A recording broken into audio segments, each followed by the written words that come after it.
गुरु प्यारी साध संगत जी, आप सभी को प्यार भरी राधा स्वामी जी। साध संगत जी, तुम्हारे शरीर में फिर कभी बीमारी नहीं होगी। बस एक चीज खानी होगी। वही चीज कौन सी है, यह आज की बौद्ध कहानी की मदद से हम जानेंगे। तो चलिए दर्शकों, कहानी की शुरुआत करते हैं।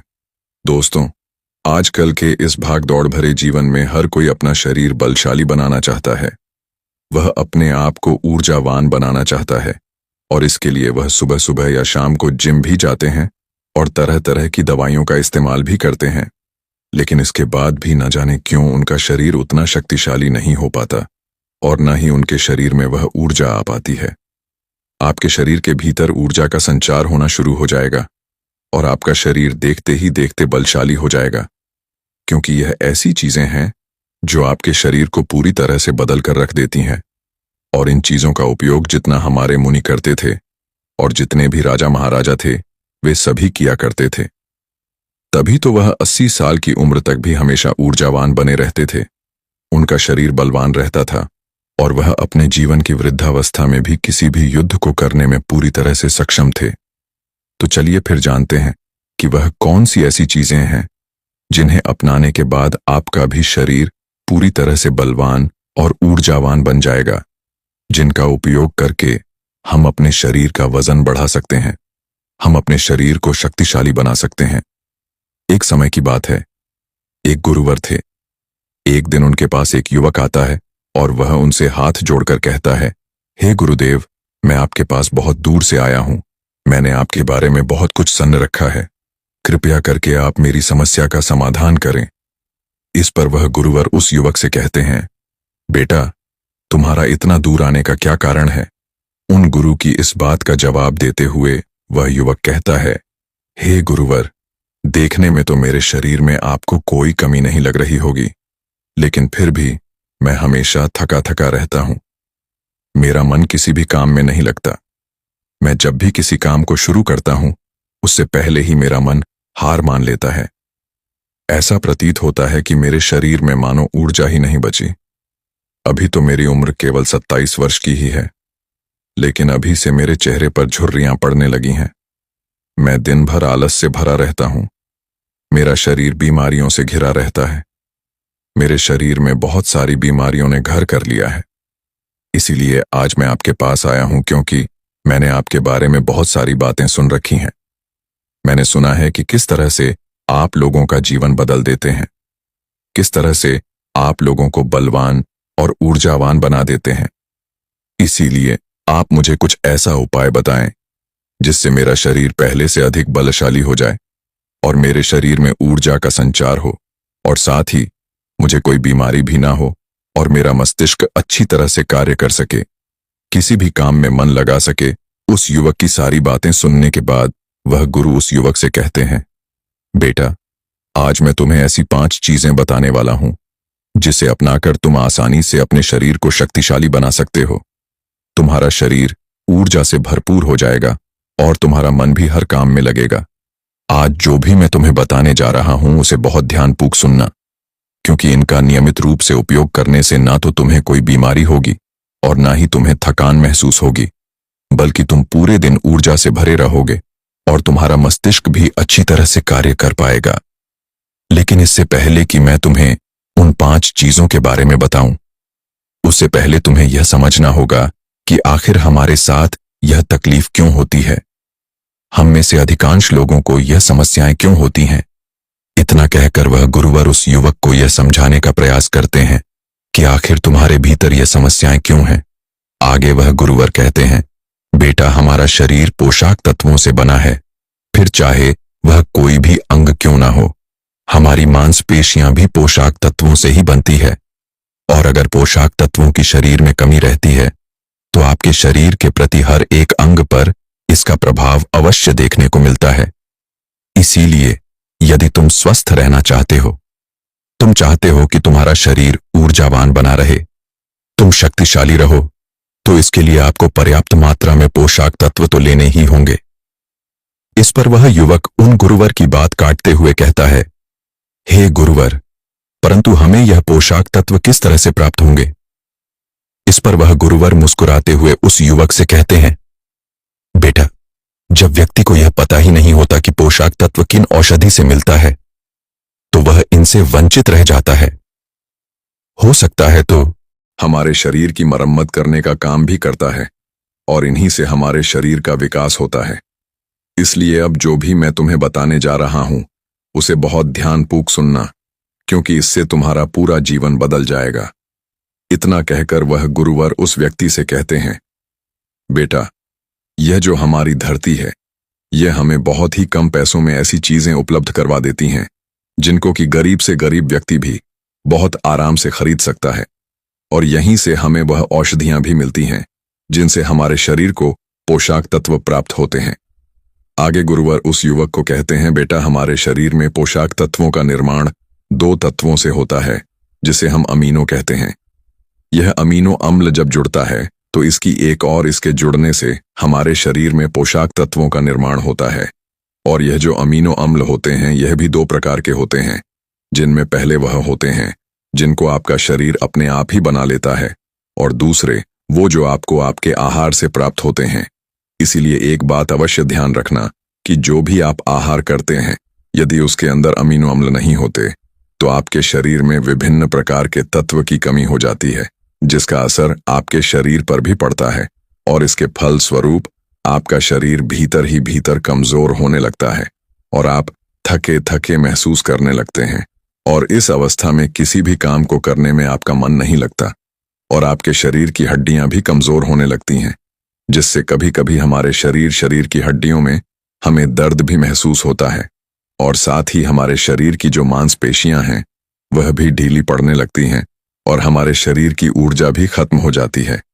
चेहरे की चमक चली जाती है, हमारे बाल सफेद हो जाते हैं, आंखों की रोशनी भी कम होने लगती है। इसलिए इनका संतुलन हमें बनाकर रखना चाहिए। यदि इनका संतुलन बिगड़ा तो आपके शरीर में तरह तरह की बीमारियां उत्पन्न हो जाएंगी और फिर हम तरह तरह की बीमारियों से गिर जाएंगे।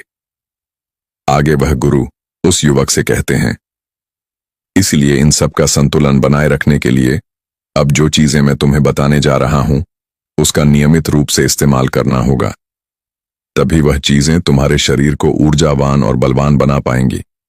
आगे वह गुरु उस युवक को पहली चीज बताते हुए कहते हैं, बेटा, आप चाहे कितना भी आहार क्यों ना खा लो, लेकिन आपको वह पोषक तत्व नहीं मिल पाएगा जो आपको पनीर से मिलता है। आयुर्वेद में पनीर को पोषक तत्वों का खजाना कहा जाता है। पनीर आपको सामान्य से लेकर गंभीर शारीरिक समस्याओं से भी बचाता है, क्योंकि इसके अंदर तरह तरह के पोषक तत्व हमें मिलते हैं, जैसे कैल्शियम, फास्फोरस, सॉलिड और भी तरह तरह के पोषक तत्व जो एक गर्भवती महिला और बच्चों के स्वास्थ्य के लिए बहुत ही लाभकारी होते हैं। पनीर में मौजूद विटामिन डी और कैल्शियम आपको कैंसर के खतरे से बचाते हैं और इसमें मौजूद कैल्शियम और फास्फोरस जिसकी मदद से आपकी हड्डियों को मजबूती मिलती है और साथ ही साथ पनीर खाने से दिल की बीमारियों से भी राहत मिलती है। इसमें पाए जाने वाला सेलेनियम नामक एंटीऑक्सीडेंट लंबे समय तक आपको जवान बनाए रखता है, आपको भीतर से पूरी तरह से स्वस्थ रखता है, जिससे आप ऊर्जावान बने रहते हैं और बीमार नहीं पड़ते। आगे वह गुरुवर उस व्यक्ति से कहते हैं, पनीर में मौजूद पोषक तत्व शरीर को न केवल ऊर्जा देते हैं बल्कि वह हमारे शरीर के मांसपेशियों के लिए भी बहुत महत्वपूर्ण होते हैं। यह आपकी मांसपेशियों को पहले से मजबूत बनाते हैं या उनकी मरम्मत करते हैं और साथ ही पोषक तत्व हमारे वजन को संतुलित रखने में भी हमारे लिए बहुत मददगार साबित होते हैं। इसलिए तुम्हें आज से ही रोजाना 100 ग्राम पनीर खाना चाहिए और 100 ग्राम पनीर के अंदर तुम्हें 20 ग्राम पोषक तत्व मिल ही जाएंगे। तुम चाहो तो पनीर को यूं ही कच्चा भी खा सकते हो या फिर तुम चाहो तो इसे गाय के घी में थोड़ा सा पकाकर इसका इस्तेमाल कर सकते हो या फिर तुम चाहो तो इसकी सब्जी बनाकर भी इसे उपयोग में ले सकते हो। आगे वह गुरुवर उस युवक से कहते हैं, बेटा, यदि तुम चाहो तो पनीर खुद घर पर ही बना सकते हो। इसके लिए तुम्हें एक बर्तन में थोड़ा सा दूध लेना होगा और उसे अच्छे से गर्म करना होगा।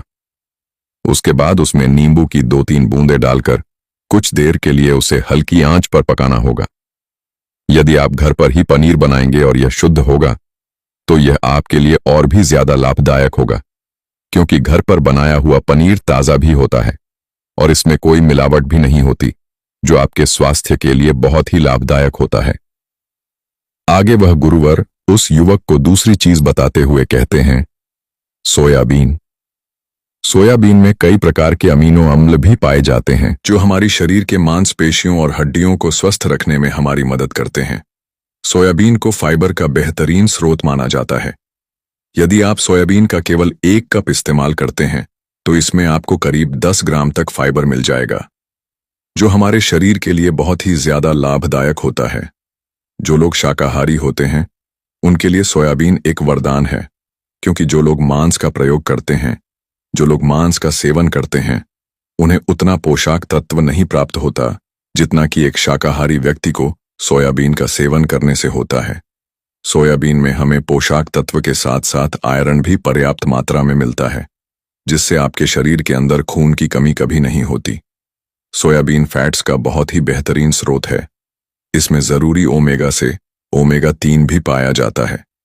यह दिल की सेहत के लिए बहुत लाभकारी होता है और यह हमारे शरीर के भीतर कई सारी बीमारियों से लड़ता है और हमारे शरीर को हमेशा स्वस्थ रखने में हमारी मदद करता है। शरीर की दुर्बलता, बालों और त्वचा की तमाम समस्याओं को दूर करने के लिए सोयाबीन को बहुत कारगर माना गया है। इसका इस्तेमाल करने से आपका शरीर भी पहले से अधिक बलशाली होने लगेगा। सोयाबीन शरीर में नई कोशिकाओं को बनाता है और इसके साथ ही पुरानी कोशिकाओं की मरम्मत भी करता है। सोयाबीन के सेवन से शरीर में कुछ ऐसे जरूरी हार्मोन निकलते हैं जिससे हमारा मानसिक संतुलन पहले से बेहतर होने लगता है। सोयाबीन के सेवन से हमारी हड्डियां पहले से अधिक मजबूत होने लगती हैं और इसके लगातार प्रयोग से आपका रक्तचाप भी नियंत्रण में रहता है। आगे वह गुरुवर उस युवक से कहते हैं, लेकिन मेरी एक बात और याद रखना, इसका उपयोग केवल 100 ग्राम ही करना, क्योंकि 100 ग्राम सोयाबीन में आपको 36 ग्राम प्रोटीन मिल जाएगा और इतना हमारे शरीर के लिए बहुत है। इसके लिए तुम्हें पहले सोयाबीन को थोड़ी देर पानी में भिगोकर रखना है और पानी में भीगने की वजह से जब वह नरम हो जाएगा तब तुम आराम से उसका सेवन कर सकते हो। आप चाहे तो इसे कच्चा भी खा सकते हैं या फिर इसकी सब्जी बनाकर भी आप इसका सेवन कर सकते हैं। आगे वह गुरुवर उस युवक को तीसरी चीज बताते हुए कहते हैं, अंकुरित दाल का प्रयोग करो। दाल में आपको हरी मोड़ की दाल, मोड़ के छिलके वाली दाल और चने की दाल का भी सेवन करना है। यह तीनों ही पोषक तत्वों का बहुत अच्छा स्रोत है। इन तीनों में आपको भरपूर मात्रा में फाइबर मिल जाता है। जब आपके शरीर में फाइबर अच्छी मात्रा में होता है तो यह आपके पाचन के लिए बहुत ही लाभकारी होता है। जिन लोगों को कब्ज की समस्या होती है, निश्चित रूप से उन्हें अंकुरित दाल का प्रयोग तो करना ही चाहिए, जिससे उनकी कब्ज की समस्या वह बिल्कुल ही खत्म हो जाएगी और आपकी आंतें अर्थात आपका पेट पूरी तरह से साफ हो जाएगा। शरीर में जमीन सारी गंदगी बाहर निकल जाएगी। इस कारण आपका पाचन तंत्र पहले से बेहतर काम करने लगेगा और आपको अन्य समस्याओं से भी छुटकारा मिल जाएगा। आगे गुरुवर उस युवक से कहते हैं, जो वस्तु प्रकृति के जितने निकट होती है वह आपकी प्राण शक्ति को उतना ही ज्यादा बढ़ाती है और अंकुरित दालों में जीवन है जो आपकी प्राण शक्ति को बढ़ाते हैं, आपकी ऊर्जा को बढ़ाते हैं, आपको तरोताजा रखते हैं। और इन तीनों दालों का इस्तेमाल तुम्हें कुछ इस प्रकार करना होगा। पहले तो इन तीनों दालों को पानी में भिगोकर रखना है और करीब 3 घंटों तक इन्हें पानी में यूं ही भिगोए रखना है। उसके बाद उन्हें पानी से निकालना है और सूती कपड़े में बांधकर उन्हें रख देना है और फिर उस सूती कपड़े पर थोड़ा सा पानी छिड़ककर उसे करीब 12 घंटे के लिए यूं ही छोड़ देना है। और इन 12 घंटों के बीच में आप 6 घंटों के अंतराल में उस सूती कपड़े को एक बार फिर पानी से भीगा सकते हैं, जिससे कि उस कपड़े में नमी बनी रहेगी। और इसके बाद 12 घंटे के बाद आप देखेंगे कि मूंग चने की दाल अंकुरित हो जाएगी। इसके बाद आप चाहे तो इसे कच्चा खा सकते हैं या इसमें थोड़ा सा नींबू, थोड़े से टमाटर, थोड़े से खीरे इत्यादि डालकर आप इसका सलाद भी बना सकते हैं और फिर इसका सेवन कर सकते हैं। आगे गुरु उस युवक को चौथी चीज बताते हुए कहते हैं, भुना हुआ चना खाओ, क्योंकि इसमें भरपूर मात्रा में विटामिन होता है। भुने हुए चने का इस्तेमाल आप 2 तरीके से कर सकते हैं। एक तरीका तो यह है कि आप इसको ऐसे ही खा सकते हैं और दूसरा तरीका यह है कि आप इसका आटा पिसवाकर इसका सत्तू बना सकते हैं और फिर इसका सेवन कर सकते हैं। इससे आपके शरीर को ऊर्जा मिलेगी। यदि तुम 100 ग्राम की मात्रा में चना लेते हो तो इसमें तुम्हें 18 ग्राम प्रोटीन मिल जाएगा। और भुना हुआ चना आपके मस्तिष्क के विकास के लिए बहुत लाभदायक होता है। इससे आपका मस्तिष्क बहुत अच्छी तरह से काम करने लगता है, जिससे आपको कोई भी निर्णय लेने में परेशानी नहीं आती। और इसके साथ ही यह आपके बालों के लिए भी बहुत लाभदायक है और आपकी त्वचा के लिए भी बहुत उपयोगी है। भुना हुआ चना मंगनीज, फास्फोरस और तांबे का भी एक पूरा स्रोत है, जो हमारे हृदय स्वास्थ्य के लिए भी बहुत लाभकारी होता है। और इसमें मौजूद फास्फोरस विशेष रूप से हमारे शरीर के लिए बहुत बढ़िया स्रोत है। और यही कारण है कि जब हम इसका लगातार नियमित रूप से सेवन करते हैं तो यह हमारे खून में जमी गंदगी और कोलेस्ट्रॉल को कम करने में हमारी मदद करता है। आजकल तो हर कोई केवल स्वाद के लिए खाना खाता है और अधिकांश जंतु तले हुए ही होते हैं। ऐसे में जब हम तला हुआ भोजन करते हैं तो इनमें से निकलने वाला तेल हमारे शरीर की नसों को जाकर बंद कर देते हैं, जिससे हमारे शरीर में हृदय रोग का खतरा बढ़ जाता है। लेकिन यदि आप भुने हुए चने का नियमित सेवन करते हैं तो यह आपको हृदय रोग से बचा सकता है।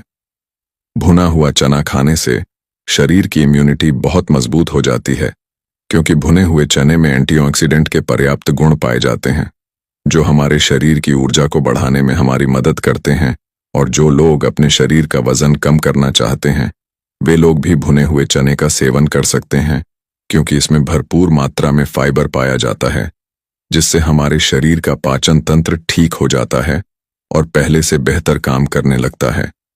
और साथ ही इसके सेवन से हमारे शरीर में ऊर्जा का प्रवाह भी होता है और हमारे शरीर में ऊर्जा बनी रहती है, जिससे हमें बार बार भूख नहीं लगती थी और हम लंबे समय तक किसी भी काम को करने में सक्षम हो पाते हैं।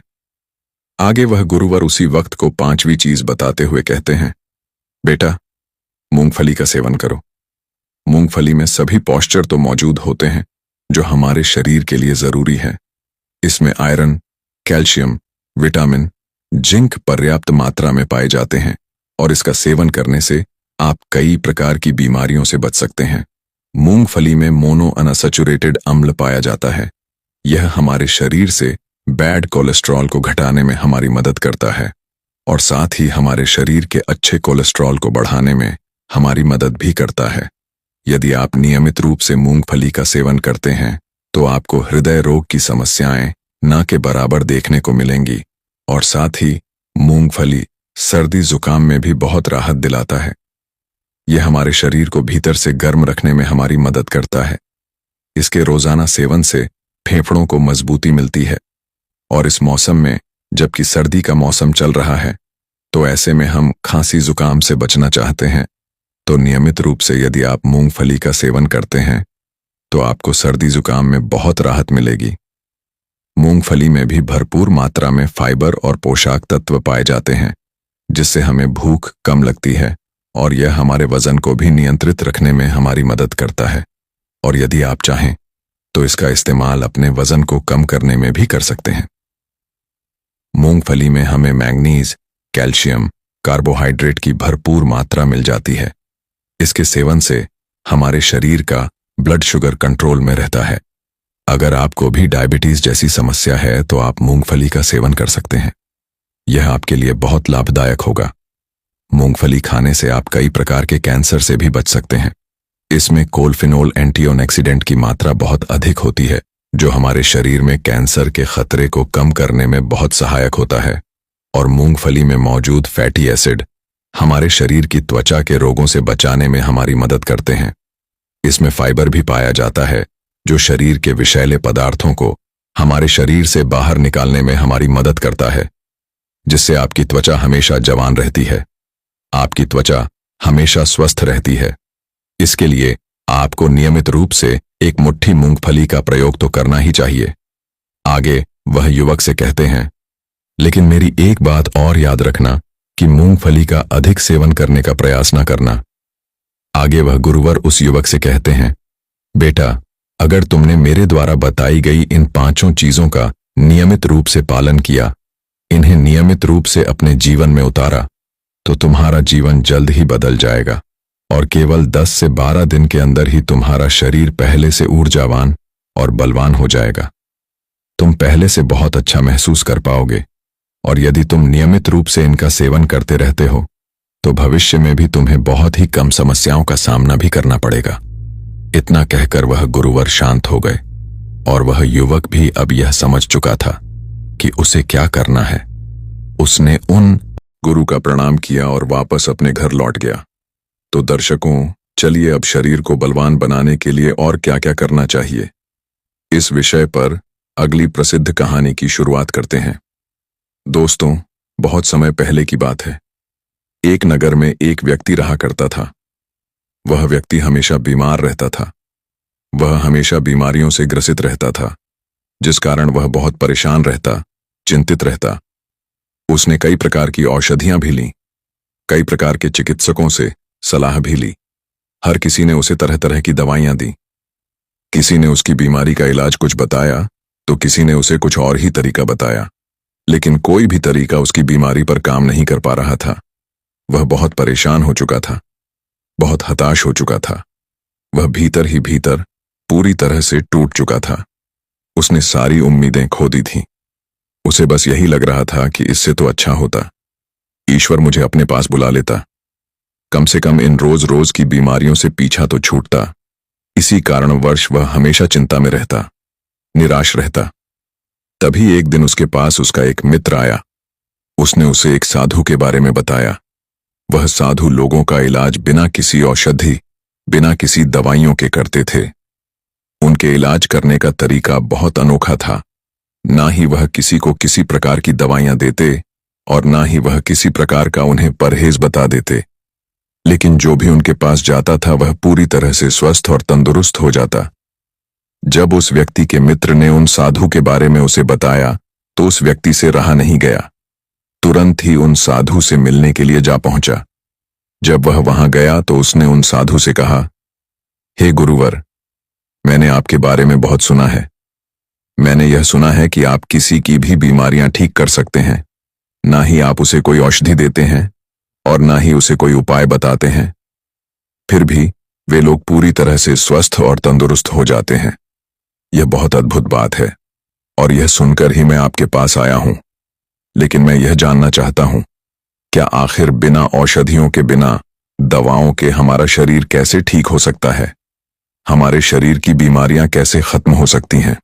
आगे वह व्यक्ति उन साधु से कहता है, हे गुरुवर, देखने में तो मेरा शरीर बहुत ही हट्टा कट्टा है और मैं मोटा भी हूं, और इसी मोटापे के कारण मेरे शरीर में ना जाने कितनी प्रकार की बीमारियां हैं, और इसके कारण वर्ष मैं बहुत परेशान हूं। जब भी मैं किसी चिकित्सक के पास जाता हूं तो वह यही कहता है कि तुम बहुत मोटे हो, अपना वजन घटा लो, तुम्हारी सारी बीमारियां ठीक हो जाएंगी। जिसके लिए वो मुझे कुछ औषधियां, कुछ दवाइयां भी देते हैं, लेकिन वो दवाइयां कुछ काम नहीं करती और मेरी बीमारियां ठीक नहीं हो पाती हैं। गुरुवर, वैसे तो मैं खुद भी नहीं जानता हूं कि मेरे शरीर में कौन कौन सी बीमारियां हैं। जैसे यदि मैं कुछ दूर चलता हूं तो मेरी सांस फूलने लग जाती है। इसके अलावा जब मैं चलता हूं तो मेरे घुटनों में दर्द भी महसूस होता है। मेरे दिल की धड़कन तेज हो जाती है, जिस कारण हृदय के रुकने का खतरा भी होता है। ऐसी न जाने कई सारी बीमारियां मेरे शरीर को घेर रखी हैं और मैं इनसे छुटकारा पाना चाहता हूं। मैं बहुत परेशान हो चुका हूं। मैंने आज तक जितनी भी औषधियां ली हैं, जितनी भी दवाइयां ली हैं, वे सारी दवाइयां, वे सारी औषधियां मेरे किसी काम की नहीं। वे सभी मेरे बीमारियों को ठीक नहीं कर पाई। इसी कारण मैं बहुत परेशान हूं, बहुत चिंतित हूं, और इसी कारण वर्षा, आज मैं आपके पास आया हूं। मेरा आधा जीवन यूं ही व्यर्थ हो चुका है। कृपया करके मुझे कोई ऐसा तरीका बताएं जिससे मैं अपनी बीमारियों को खुद ही ठीक कर लूं। मुझे किसी चिकित्सक के पास ना जाना पड़े। इस पर वह साधु मुस्कुराने लगे और उस युवक से कहते हैं, क्या तुम्हें पूरा विश्वास है कि तुम अपने शरीर की बीमारियों को खुद ठीक कर सकते हो? क्योंकि यह विश्वास ही है जो तुम्हें तुम्हारी बीमारियों से मुक्त कर सकता है। जिन्हें खुद पर विश्वास होता है वे लोग अपने जीवन में कुछ भी हासिल कर लेते हैं। ठीक उसी प्रकार यह चीजों में खुद पर विश्वास होगा तो तुम अवश्य ही अपनी बीमारी को ठीक कर पाओगे। अन्यथा यदि तुम्हें खुद पर विश्वास ही नहीं तो तुम अपने जीवन में कभी कुछ नहीं पा सकते, और तो और ना ही तुम अपने बीमारियों का इलाज कर सकते हो। यदि तुम्हें खुद पर विश्वास है तभी मैं तुम्हें वह तरीके बता सकता हूं, अन्यथा तुम यहां से जा सकते हो। यह उपाय तुम्हारे किसी काम का नहीं, क्योंकि यदि तुम्हें खुद पर विश्वास ना हुआ, तुम्हें यह तरीके बता भी दो तब भी तुम अपने आप से अपनी बीमारियों को ठीक नहीं कर पाओगे। इसलिए मेरा यह तरीका तुम्हें बताना भी व्यर्थ हो जाएगा। इस पर वह युवा उन साधु से कहता है, हे गुरुवर, मुझे खुद पर पूरा विश्वास है और इसी कारणवश मैं आज आपके पास आया हूं। यदि आपको मुझ पर विश्वास नहीं है तो बताइए मुझे क्या करना होगा जिससे मैं आपको यह यकीन दिला सकूं कि मुझे खुद पर पूरा यकीन है। मुझे खुद पर पूरा विश्वास है कि मैं अपने खुद की बीमारियों को ठीक कर सकता हूं। इस पर वह गुरु उस युवक से कहते हैं, देखो, हमारा शरीर हमें संकेतों के माध्यम से यह समझाने का प्रयास करता है कि हमारे शरीर में क्या तकलीफें हैं और हमें उसे कैसे ठीक करना है, लेकिन हम कभी भी अपने शरीर के उन संकेतों को समझ नहीं पाते। हम उसे हमेशा नजरअंदाज कर देते हैं, जिस कारण ही हम अनेकों प्रकार की बीमारियों से ग्रसित हो जाते हैं और यह मायाजाल इसी तरह से चलता चला जाता है। इसलिए सबसे पहले तुम्हें अपने शरीर के संकेतों को समझना होगा, तभी तुम अपनी बीमारियों को समझ पाओगे और उनका इलाज भी कर पाओगे। और इसके लिए तुम्हें ध्यान करना होगा, क्योंकि ध्यान ही वह मार्ग है जिसे तुम अपने आप को समझ पाओगे, अपने शरीर के उन संकेतों को समझ पाओगे, अपने शरीर में होने वाले उन बदलाव को महसूस कर पाओगे। उसके बाद ही तुम्हें यह पता चल पाएगा कि तुम्हारे शरीर में क्या कमी है और किस कारणवश तुम बीमारी से ग्रसित हो। और जब एक बार तुम अपने शरीर को समझने लगोगे, उसके द्वारा दिए गए उन संकेतों को समझने लगोगे, तो तुम खुद का इलाज शुरू कर पाओगे, अपने शरीर को उन बीमारियों से बचा सकोगे। इसलिए सबसे पहला और मुख्य बिंदु है ध्यान। ध्यान के द्वारा तुम अपने शरीर में संवेदनशीलता पैदा कर सकते हो, जिससे तुम अपने शरीर के संकेतों को समझ सको, जान सको, उन्हें पहचान सको। उदाहरण के लिए, जैसा कि तुमने कहा था, तुम यदि थोड़ी देर भी चलते हो तो तुम्हारी सांस फूलने लग जाती है। लेकिन क्या तुमने कभी यह ध्यान दिया है कि आखिर तुम्हारी सांस क्यों फूल जाती है? तब तुमने पाया होगा कि तुम्हें तो एस्मा हो चुका है।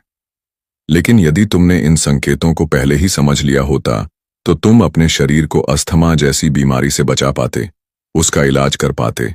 इसलिए अपने शरीर और अपने दिमाग में एक संबंध स्थापित करो, जिस संबंध के जरिए तुम्हारा मस्तिष्क यह समझ सके कि आखिर तुम्हारे शरीर में क्या चल रहा है, तुम आखिर किस बीमारी से ग्रसित हो। जब तुम्हारे दिमाग को तुम्हारे शरीर में यह संकेत मिलने लग जाते हैं कि आखिर तुम्हारे शरीर में क्या बीमारी है और इसका क्या कारण है, तो उसके बाद तुम अगले कदम पर बढ़ सकते हो। और अगला कदम है आत्मचिंतन, अर्थात विजुअलाइजेशन। इसके लिए तुम्हें कोई ऐसा स्थान खोजना है जहां पूरी तरह से शांति हो। तुम्हें वहां जाकर कुछ देर के लिए आराम से बैठना है और उस दौरान अपनी आंखें बंद करके अपने मन और मस्तिष्क में चित्र देखने की कोशिश करनी है कि तुम पूरी तरह से ठीक हो चुके हो। जैसा तुम चाहते थे, तुम वैसा ही पूरी तरह से स्वस्थ हो चुके हो। और ऐसा तुम्हें अगले 5 मिनट तक करना होगा। 5 मिनट तक तुम्हें इस एहसास को महसूस करना होगा, इसे बरकरार रखना होगा कि तुम पूरी तरह से ठीक हो चुके हो। तुम्हारी बीमारी पूरी तरह से खत्म हो चुकी है। तुम ठीक होने के बाद कैसा महसूस कर रहे हो? तुम्हें कितनी खुशी है? तुम उस बात से कितना खुश हो? यह सारी चीजें तुम्हें अपने मन और मस्तिष्क में देखनी होंगी। और यह चित्र पूरी तरह से साफ स्पष्ट होना चाहिए कि तुम क्या चाहते हो। और इस तरीकों को अपनाने के लिए तुम किसी ऐसे संगीत का भी इस्तेमाल कर सकते हो जिसके जरिए तुम आसानी से आत्मचिंतन कर सको, जिससे तुम्हारा मन शांत हो जाए और तुम आत्मचिंतन में पूरी तरह से डूब सको। जितना साफ और जितने स्पष्ट आप चित्र देख सकेंगे, उतनी ही जल्दी आप अपनी बीमारियों को ठीक कर पाएंगे।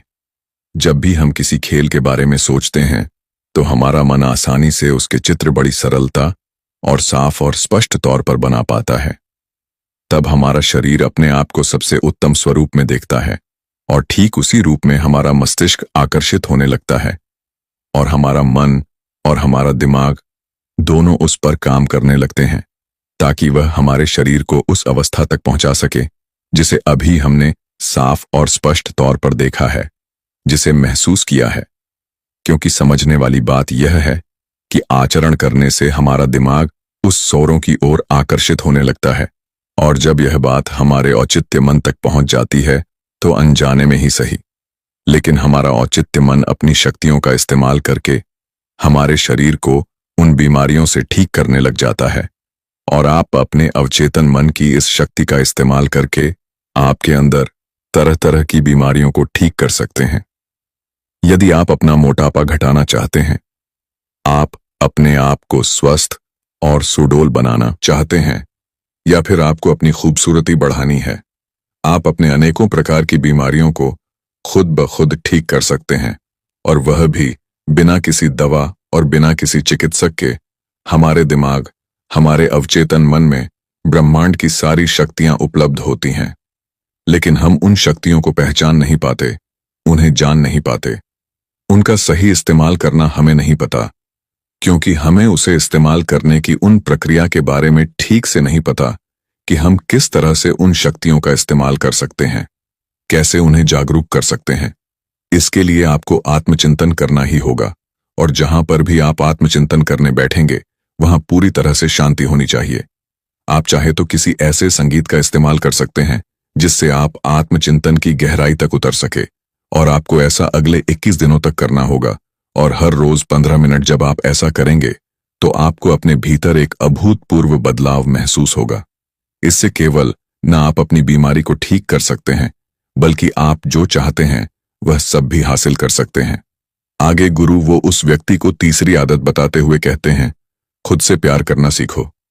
तुम एक पल के लिए यह सोचो, जो व्यक्ति खुद से प्यार नहीं करता, वह भला अपनी बीमारियों को क्यों ठीक करना चाहेगा, तो खुद को ही कोसेगी। कुछ लोग तो यह भी कहते हैं कि यार ये बीमारी होने से तो अच्छा था कि ईश्वर मुझे उठा लेता, इतनी तकलीफ मुझसे नहीं सही जाती।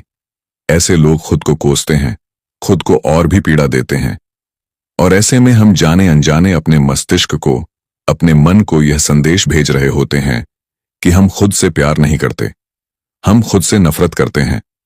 और जब हम एक बार खुद से नफरत करने लगते हैं तो भला ऐसा शरीर किसे चाहिए जिस कारण हम जाने अनजाने उन तकलीफों को, उन बीमारियों को और भी ज्यादा बढ़ावा देते हैं, और देखते ही देखते हम अपनी उस नफरत के कारण अपने आप से हार जाते हैं, हम अपनी हिम्मत खो बैठते हैं। जरा आप एक पल के लिए यह सोचकर देखिए, जिस व्यक्ति को खुद पर भरोसा ना हो वह भला अपने जीवन में क्यों जीना चाहेगा? वह अपनी तकलीफों, अपनी बीमारियों से क्यों मुक्त होना चाहेगा? क्या आपने कभी यह देखा है कि जो व्यक्ति खुद पर विश्वास करता है, खुद से प्यार करता है, वह लोग किसी भी परिस्थिति में खुलकर जीते हैं, और वह बड़ी से बड़ी बीमारियों का सामना भी हंसकर करते हैं, और वह आखिर में जीत ही जाते हैं। और जो व्यक्ति खुद पर विश्वास करते हैं, वही लोग आत्मचिंतन की गहराई तक उतर भी पाते हैं, क्योंकि उन्हें खुद पर विश्वास है। वह जानते हैं कि जो बीमारी उन्हें आज घेर कर रखी है, वह बीमारी ज्यादा देर तक नहीं रहने वाली। वह आज नहीं तो कल उससे ठीक हो ही जाएंगी। यदि आप भी खुद पर विश्वास करते हैं और आत्मचिंतक की गहराई तक उतरना चाहते हैं, तो पहले आपको खुद से प्यार करना सीखना ही होगा। उसके बाद आपका मस्तिष्क अपने आप ही ऐसे उपाय पैदा करने लगेगा जिससे आप अपनी बीमारियों को खुद ब खुद ठीक करने लग जाएंगे। और आप यह माने या ना माने, लेकिन हमारा मस्तिष्क बहुत शक्तिशाली है। वह उन रसायनों को पैदा करने की क्षमता जानता है, लेकिन हम जाने अनजाने उससे उस चीज का सही इस्तेमाल नहीं कर पाते। और यही कारण है कि हम खुद और खुद अपने आप को छोटी से छोटी बीमारियों से भी ठीक नहीं कर पाते। और यह सब प्रयोग करते वक्त खुद पर विश्वास रखें, अपने आप से प्यार रखें, और साथ ही अपने दिनचर्या पर भी ध्यान दें। आप क्या खाते हैं, किस समय खाते हैं, काव्य व्यायाम करते हैं, किन लोगों के साथ बैठते हैं, और हम क्या क्या बातें करते हैं, यह सारी दिनचर्या पर आपको ध्यान देना होगा। समय पर खाना और समय पर व्यायाम करना आपको तरह तरह की बीमारियों से दूर रखता है।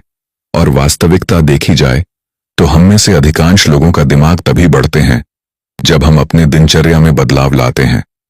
जब हम समय पर खाना नहीं खाते, समय पर व्यायाम नहीं करते, समय पर हम अपने कामों को अंजाम नहीं देते, जिससे हमारे मन और मस्तिष्क में तनाव पैदा होने लगता है। हमारे भीतर एक भय उत्पन्न होने लगता है, जिससे हम अनेकों प्रकार की बीमारियों को अपनी ओर आकर्षित करने लगते हैं। यदि आप समय से खाते हैं, पूरी नींद देते हैं, व्यायाम करते हैं, तो आप तनाव मुक्त जीवन जी सकते हैं। उसके बाद अनेकों प्रकार की बीमारियां आपसे कोसों दूर रहेंगी। आपको अपने दिनचर्या का पालन पूरी निष्ठा और ईमानदारी के साथ करना चाहिए। आगे वह साधु उस व्यक्ति से कहते हैं, अपने औचित्य मन को अपनी बीमारियों को ठीक करने के काम पर लगाएं। हमारे शरीर शक्तियों का भंडार है। हमारे शरीर में तरह तरह की शक्तियां हैं, लेकिन हम उन्हें नहीं जान पाते, उन्हें समझ नहीं पाते। यहां तक कि हम अपने मस्तिष्क अर्थात अपने अवचेतन मन की शक्तियों का भी ज्ञान नहीं रखते। इस प्रक्रिया के बारे में वह साधु महाराज बताते हैं कि जब भी तुम सोने के लिए बिस्तर पर जाते हो, तो सोने से ठीक पहले अपने मन को शांत करो और अपने आप से यह कहो कि तुम पूरी तरह से ठीक हो, और इसे साफ स्पष्ट तौर पर देखने का प्रयास करो। यदि तुम यह निरंतर करते हो तो तुम्हारी बीमारियां जड़ से खत्म हो जाएंगी। तुम ऐसा सोचते सचते अपने बिस्तर पर सो जाओ। उसके बाद तुम्हारा अंतर मन जादू की तरह काम करने लगेगा। और इस बात से तो आप भली भांति परिचित होंगे कि जब हम सो जाते हैं तब भी हमारा अंतर मन हमारे लिए काम कर रहा होता है।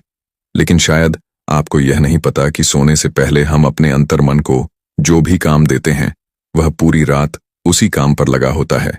इसीलिए रोज रात यह अभ्यास जरूर करें। देखते ही देखते आपका शरीर रोग मुक्त होने लगेगा।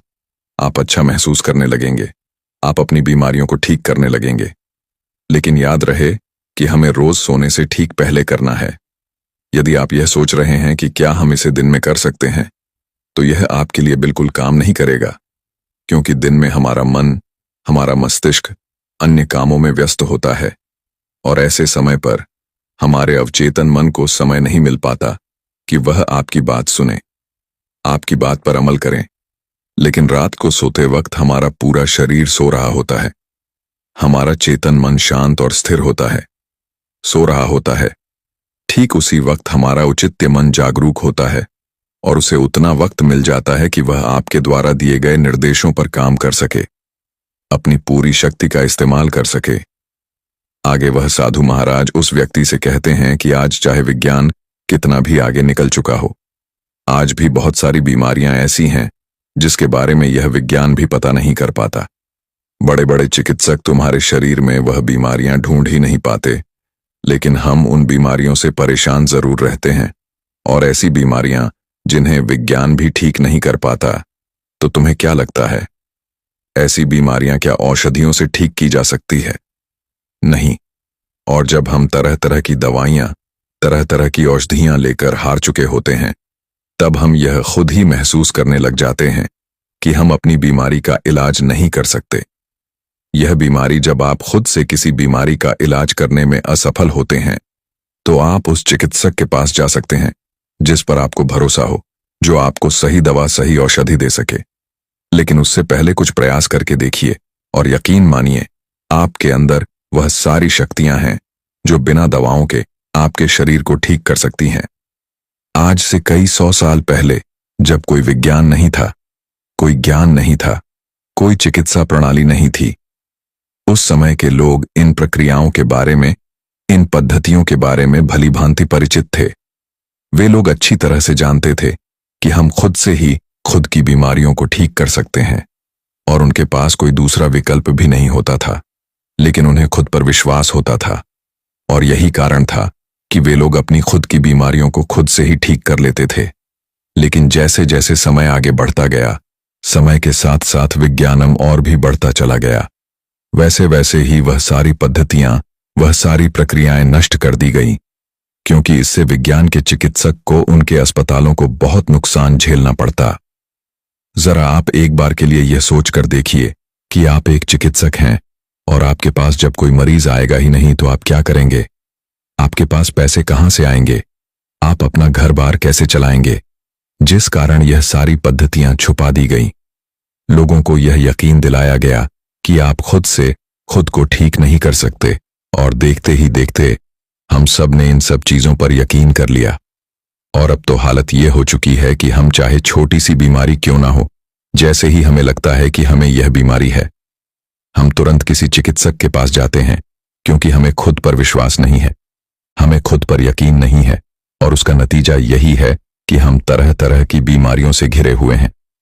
एक बीमारी खत्म नहीं होती कि दूसरी बीमारी हमें घेर लेती है, और जब भी आप किसी बीमारी के इलाज के लिए किसी चिकित्सक के पास जाते हैं तो वह आपको तरह तरह की दवाइयां दे देते हैं, जो हमारी बीमारी को तो ठीक कर देते हैं ना, लेकिन उन दवाइयों से हमारे शरीर में और भी तरह तरह की बीमारियां पनपने लगती हैं। इस कहानी के माध्यम से साधु उस व्यक्ति को यह समझाने का प्रयास करते हैं कि तुम अपना इलाज स्वयं कर सकते हो। इस बात पर विश्वास करो, इस बात पर यकीन करो, जो भी प्रक्रियाएं मैंने तुम्हें बताई हैं, यदि तुम उसे अपने जीवन में अपना लोगे, उस पर अमल करोगे तो ठीक 21 दिनों के बाद तुम अपने शरीर में वह बदलाव महसूस कर पाओगे, और उसके बाद चाहो तो तुम मेरे पास वापस आ सकते हो ताकि तुम मुझे यह बता सको क्या आखिर तुम कैसा महसूस कर रहे हो, और 21 दिनों के बाद क्या अभी वह बीमार या तुम्हारे शरीर में है या नहीं, क्या तुम्हारी वह बीमारी ठीक हुई या नहीं। उस व्यक्ति ने उन साधु की सारी बातें ध्यानपूर्वक सुनी, और उसके बाद उसने यह तय किया कि अब से वह उन साधु की बातें मानेगा, उन पर यकीन करेगा, और खुद पर विश्वास करके वह अगले 21 दिनों तक इसका निरंतर अभ्यास करेगा, और 21 दिनों के बाद जो भी बदलाव उसके शरीर में वह महसूस करेगा, वह आकर ईमानदारी से उन साधु को जरूर बताएगा। यही सोचकर वह उन गुरुत्वों को प्रणाम करता है और वापस अपने घर की ओर लौट जाता है। दोस्तों, मैं उम्मीद करता हूं कि यह कहानी सुनने से आपके जीवन में अच्छे बदलाव आए होंगे। आपको इस वीडियो से क्या सीखने मिला, यह कमेंट करके जरूर बताएं, और अपने परिवार, दोस्तों या आपके करीबी इंसान के साथ यह कहानी शेयर करके उन्हें भी इस ज्ञान से परिचित करवाएं। बाकी अगर आपको यह वीडियो दिल से अच्छी लगी हो, तभी इस वीडियो को लाइक कर देना, और आपने अब तक इस चैनल को सब्सक्राइब ना किया हो तो चैनल को सब्सक्राइब भी जरूर कर देना। आपका हर दिन शुभ हो और खुशियों से आपका जीवन भरा रहे। राधा स्वामी जी।